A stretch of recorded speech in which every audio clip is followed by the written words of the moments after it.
Hello, this is Lori Michelle with Running on Love with God on Blog Talk Radio. Tonight's program is about evil and how easy it is to point out evil in others, but the cure is removing evil from ourselves. I'm going to do a little couple-of-minute intro, and then I'm going to open the conversation to my co-host, Anne-Marie from Chicago, Illinois. I would like to talk about how do we know when we're choosing evil, and how do we know when we see evil, when all of us have a different opinion about what evil is. It's very easy to discern evil because evil is very tricky. However, it's divisive, it is, in the end, hurtful, and it is something that puts oil on the fire and causes us to argue, fight, and can even lead to things like terror and war. I posted a picture on Facebook, and I'm going to show it again, and it's a man in a barrel hiding, and everybody's pointing to him accusatory, like they know that he's the evildoer. And when we see acts of terror around the world, we look at that and we say, oh, that's terrible. And we all agree that that's terrible and that's evil. But it's harder to see evil when it's within ourselves. And I'm going to give you a real-world example of how millions and millions of people think that they're acting in an appropriate and good and moral way, but they're really choosing evil. We all know about our new president in America, Donald Trump. And when he was running for office, people were really hostile towards him. More than half of America do not like Donald Trump. And they think he is awful, and he is a misogynist, and he's homophobic, and he's hateful. So in the protests against Donald Trump to this day, people are walking around with the slogan, "Love trumps hate." And they think that they are being righteous and moral and good. But the mere expression, "Love trumps hate," in its origin is pure evil. Now, from people listening to this, if they are people who were supporters of Hillary Clinton and people who do not like Donald Trump, this is not a disparaging comment on one side or the other. It is simply a characterization of the expression, "Love trumps hate." Because if you are truly moral and you truly stand for love, you wouldn't put the President of the United States' name in the middle of your slogan as if to say, you are a hater. You're condemning him for being a hater, and you're saying in that statement, I'm better than you are. And right there is the seed of evil and hatred. A better way to approach it is, I don't like what he says. I'm not sure what he stands for, but I stand for love. So maybe now that he's the president and in a position of leadership, you might say, Dear President Trump, please love us more. Please show us love. Let's be loving and let's connect together in love. Be the example of love instead of using his name in a condescending, derisive, derogatory way. And with that, I'm going to open the phone to Anna-Marie from Chicago. Hello, Anna-Marie. Hi, Laurie. How are you today? I'm very good. And I also see that we do have a caller on hold right now. So I'll talk to you for a brief moment, and then we'll open the conversation for a question from a caller who's calling in. But how are you today? Good. So you answered my first question before I even was able to ask it. I thought the slogan, Love Trumps Hate, was kind of okay, but you explained why it's not. Do you agree with me? Do you agree with that characterization? Oh, absolutely. Because I was just looking at the love part, not realizing that the hate part was really a personal attack. So if Yes. they wanted to reach out in love, what should the slogan be? Say that again. Dear President Trump, please love us more. Let's love each other more. Put a request out. Let's show love more. Or be the example of love. But to use his name in a slogan that contains hate, making him the hater and making a play on words of his name, is derisive and condescending. And it's not appropriate. It's comparing what I am compared to President Trump. And it's not appropriate. Okay, it's what about put love? Him on the defensive, right? Mm-hmm. Right. What about the slogan, love trumps everything? Would that be better, or is that still bad? It's still coming from people who notably do not like Donald Trump, and they're making a slogan using his name. It really has the energy of Yetzirah, which is the evil inclination. It's nastiness. And you see, when you choose just a little bit of nastiness, a little bit of sarcasm, can you hear the sarcasm in using his name in their slogan? And they're opponents of his, right? Right. So it's just a little seed of hatred, of derisiveness, of sarcasm, and it's just not okay. Because it's that little seed of antagonism that leads to something more and then something more. And when we see terrorism in the world, it started with a little bit of offensiveness, a little bit of self-righteousness, and then it mushrooms and it gets stronger and more anger and more hatred and more oil on the fire. Okay. Got it. Okay. So go ahead and take the other caller. Actually, I see, maybe I answered their question because I could see the caller dropped off the line. Maybe they'll call back. But do you have more questions for me? Or do you want to talk about this a little more, about Trump? Or actually, can we talk a little bit more about the word evil? Because that's such a strong word. It seems to me, in your example, love trumps hate, that's just maybe wrong-headed or a little bit, like you said, nasty. But the word evil is so strong. Yes, it is a very strong word, and it's meant to be strong because we need to be on the lookout for it. You see, the origin of evil in our world is actually, the origin of it is good, because everything comes from God, everything, even the existence and the choice of evil in our world. You see, evil comes from Yetzirah.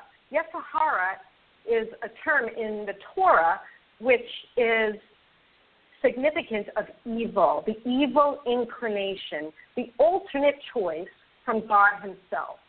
So if you're going to be concerned about the word evil, it simply means it's not of God and it's not good. But in essence, everything is of God. And the reason for evil and the opportunity to choose it in our world is to give us a choice, to give us free will. So really, evil is inherently good if you look at it that way. Okay, is evil relative and is evil cultural? I don't believe it's cultural. Let me say. It is not cultural. It is a tester. It's known as a tester. The existence of a negative choice or an alternate choice is a test. You see, everything in our life is a test. We come here with things in our soul to correct and to work on and to ascend and to be closer to God and more like God, more like our origin. So having the alternate, the choice between good and evil in every second of every day provides us the opportunity to have free will and to choose. But if the person thinks that what they're doing is good, can it still be evil? Absolutely. The people who are saying things like love trumps hate do not believe that they're anything other than democratic and loving and all accepting. But in that statement, they're calling Donald Trump something less than themselves. They're being judgmental and sarcastic. And that's not okay. You can be good and you can be loving without comparing yourself to someone else and making yourself righteous and better than someone else. You see, I speak to Hashem God all the time, Anna Marie, and he never talks derisively or sarcastically. And if I say something that maybe I should know, he never says things like, well, you should know that. How many times do you speak with someone, even a teacher, and they'll say something like that to you when you raise your hand in class, and it's something you should know, but maybe you forgot, and the teacher snaps at you. Maybe they're in a bad mood, and they say, well, you should know that. Hashem God never, ever speaks like that. That's Yetzirah. It's the evil inclination. You're speaking through irritation. You're speaking through judgment. Hashem is the judge and the master of everything that there is, and he's the final arbiter, but he's not judgmental. There is a difference between casting a judgment and being judgmental. Okay, so in your opening image, you have the people pointing out the evil in another person. Tell me why, a little bit more about why that's wrong, because wouldn't that help us if we can identify and recognize evil? Wouldn't that help us keep evil from ourselves? This picture, and I'm going to show it again as we speak on the camera. I'm going to show it. This picture is not necessarily wrong. What's wrong is to assume that evil is over there, or it's over there, and it's not right here. Do you understand me? And I'm pointing to my face. If we don't look within ourselves and our own choices, the problems that pervade our world, the terrorism, the hatred, the derisiveness, it won't go away. The cure, in this picture, I say the cure is removing evil from ourselves. So we need to be more clever and more careful about our own choices, like choosing words like love trumps hate, or Madonna saying she wants to blow up the White House. You know? I know, grow up. Blow up the White House, but speaking out of turn, or Meryl Streep carrying on for half an hour when she should be accepting an award. Instead, she used it as a bully pulpit to talk derisively about the president-elect. Now, this sounds like it's a pro-Donald Trump rally, but it's not about that. What I'm pointing out is these are very good people who have very good morals, lots of friends, and lots of allies, and lots of people saying, you go, Madonna, you tell Donald Trump what you're going to do, right? Right. But the truth is they're all wrong. It's very easy to point out that Donald Trump did something lewd and crude and disgusting on a hidden camera, right? Right. Very easy. I could say that. I was horrified. But it's a lot harder to say, whoa, Madonna, you know, you should apologize for that one. Or how many people right now on YouTube and Twitter are attacking Donald Trump's 10-year-old son? They're attacking him, making him the butt of jokes, saying things about him on Twitter. How is that okay? I don't think anyone. Where I'm going with this? Exactly. I don't think anyone would think it was okay to attack a child, but I think at the core they still think that they're right because they think that Donald Trump is not going to have the right values as president. Why is a 10-year-old boy fair game just because he's the president's son? He's a 10-year-old child. Why did Rosie O'Donnell make a speech about him being autistic when she doesn't know anything about this child? I don't know anything about this boy, do you? And she's casting aspersions in public on social media about a boy that she has no idea anything about this child, but she does have an axe to grind against Donald Trump. We all know this. So, and Rosie, I'm not saying Rosie O'Donnell is an evil terrorist, but what I'm trying to point out is that in every moment we have a choice, and we need to choose our words carefully, and we need to discern, is this appropriate to talk about someone's son and cast an aspersion on this boy just because he's the son of the president? It's not okay. But there's a lot of people who would rally to Rosie O'Donnell's aid or Madonna's aid or Meryl Streep's aid and say they were perfectly appropriate. I'll give another example, and I didn't want this to be all about the election and Donald Trump, but it's so prevalent in the media and so easy for me to pick it out, is when the vice president-elect at the time, now the vice president, went to the Hamilton Theater and was bullied at the end of the theater presentation of Hamilton. I don't know if you recall this, but the entire cast got on stage and pointed to him and said things to him, and the whole audience was booing him and his family. And all they did was come to the theater to be entertained. Yet, millions of people were defending the cast of Hamilton. And I'm here to tell you that that was not okay.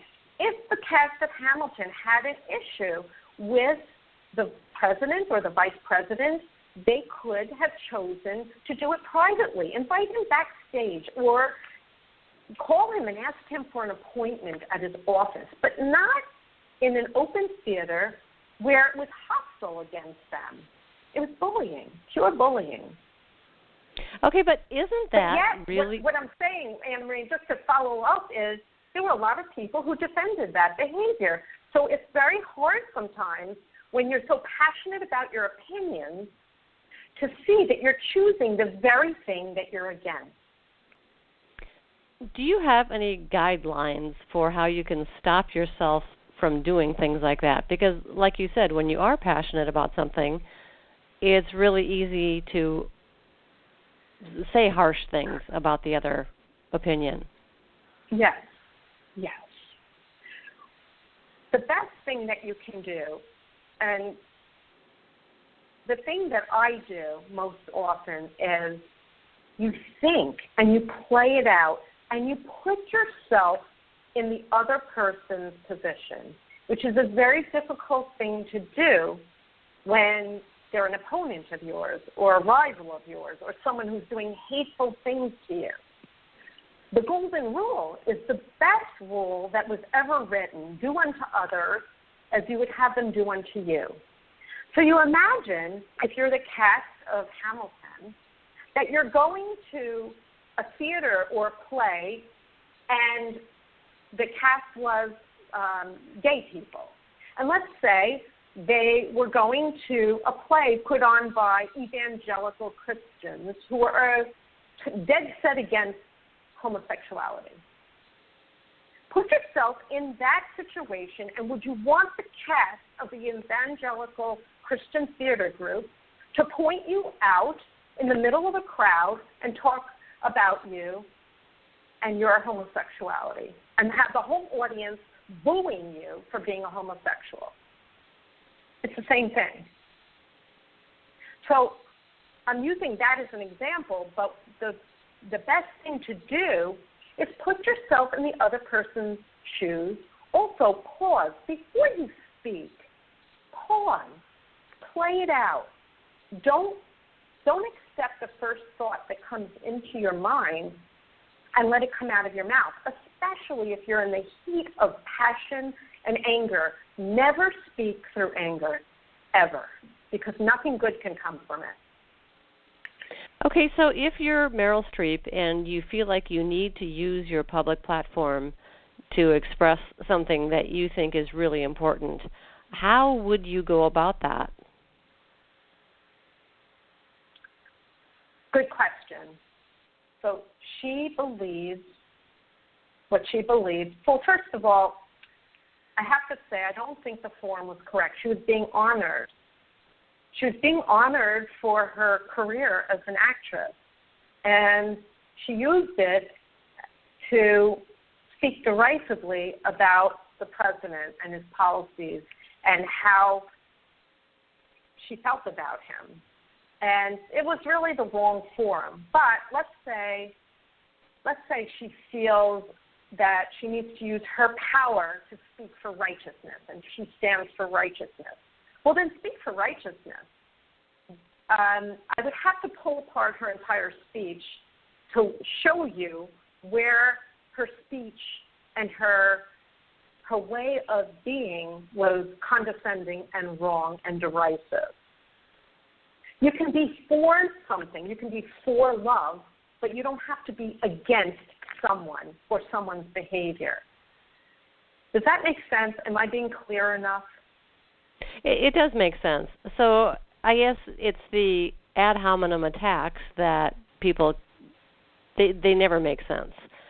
And so if you want to make a change, then you need to talk perhaps about the policies or about how everyone should treat everyone as opposed to just being negative, yes? Right. But, in her demeanor, I saw part of her speech. It was a lot of anger and derisiveness and venom coming through.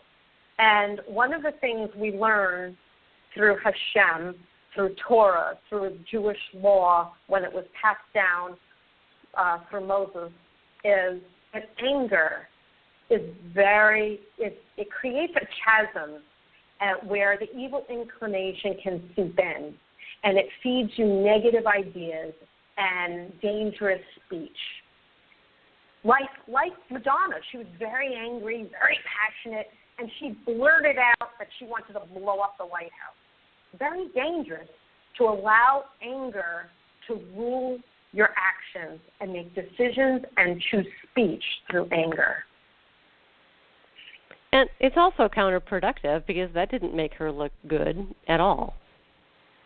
No, it didn't. Not at all. And, well, we have a president who likes to be on Twitter. And the funny thing about Twitter is everything comes from Hashem and everything comes into being from Hashem for a purpose. And he told me the other day that Twitter came into being specifically for Donald Trump. I thought that was funny. So he's going to be the Twitter president. But he reacts. He's very reactionary to a lot of the things that are said. And sometimes he's very right, and sometimes he doesn't respond in the best of ways. We've seen this. So to respond in the heat of passion or anger is really wrong-headed. You really have to be clear and make decisions that are proper and good and come from goodness.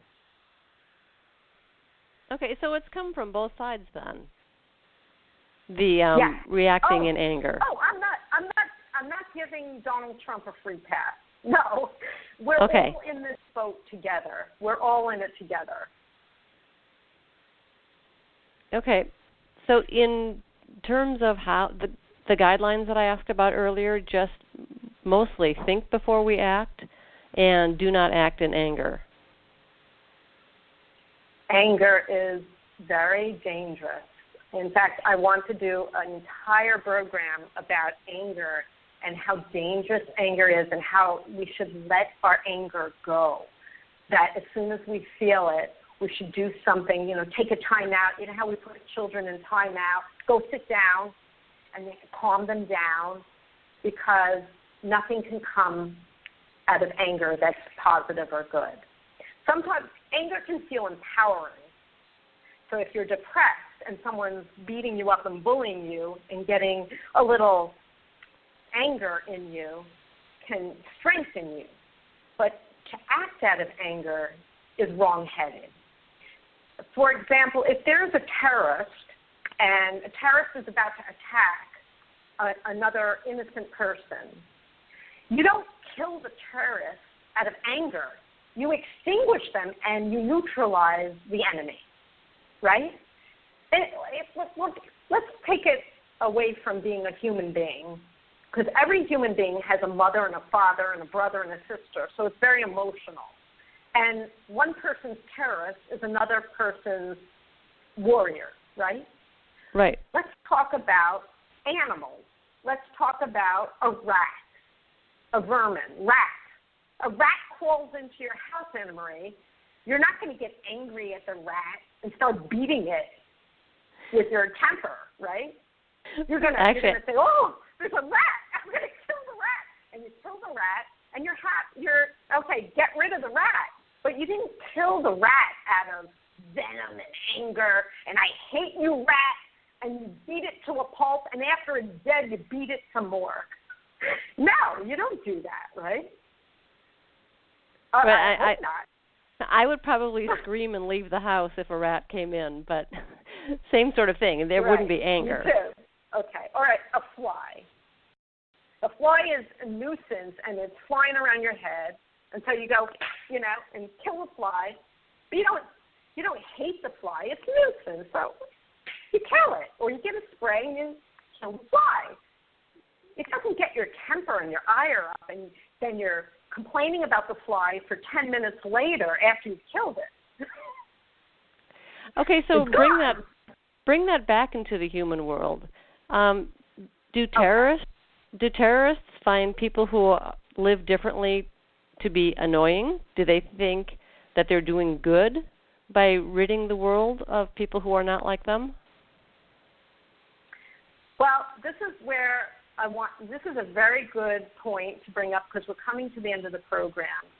When you see people saying things like love trumps hate, it's the seed of terrorism. Why? Because it's self-righteousness. I know better than you, Donald Trump. I know how to love. Well, let's talk about the terrorists. I know God better than you heathens from America, a country of Satan. We need to rub you off the face of the earth. Do you see how you can amplify that same self-righteous energy? I know better than you. But you turn it up in the volume, instead of 2 decibels, you're at 10 decibels. Do you understand? And now you have weapons of mass destruction, and now you have a terrorist nation looking to annihilate anybody who doesn't believe like they do. Yes. So even if it seems benign, okay. So it's the seed that we need to watch out for. And we all have that opportunity, that seed. When I say it's evil, it's not a small thing. Choosing a little seed of evil can mushroom because it makes someone else angry, and they approach you back with more evil, and it gets bigger and bigger and bigger. I hope this shed light, Anna Marie. Thank you for joining me and asking me great questions today. We're at the end of the program. But this is a very important topic, and we need to learn how to choose better. And that's the whole purpose of this program, Running on Love with God, is to learn what God expects from us and how to choose goodness and God in every moment. This is the work of world peace. We need to learn and listen and come together and work for world peace. God bless you. Peace on earth in our time. Please join us again next Sunday, 1 p.m. Eastern and 8 p.m. Israel, and let's get this right so we can enjoy peace. God bless you.